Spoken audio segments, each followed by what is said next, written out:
Hi friends, ఇది తిరుపతిలోని పాండవ మతం.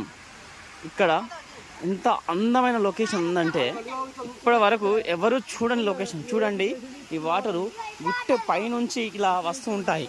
ఒక చూడడానికి మత్తడి ఇలా ఉన్నా కూడా చాలా చక్కగా ఉన్నాయి వాటర్ కూడా.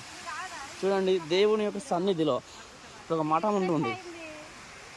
ఇలా ముందుకు చూస్తూ నడపకపోతే మెట్లున్నాయి, కింద పడాల్సి వస్తుంది. మా అక్క ఇప్పుడే డబక్కన కింద పడ్డది, కిసకిస నవ్వుతుంది. చూడండి ఒకసారి. అయినా సరే ఏం పర్వాలేదు, మళ్ళీ తిరిగి నడుస్తుంది. అరే అరే అరే అరే బ్రహ్మ అనుకుంటా మా వాడు పాటలు పాడతాడు. చూడండి ఇలా చక్కగా నడుస్తున్నాడు. వాటర్ ఎంత అందంగా ఉన్నాయో చూడండి. అక్కడి వరకు ఇది అటు కాదు కదా, మనం అటు కాదు, అది కదా, ఇదే కదా మఠం. మనం అటెందుకు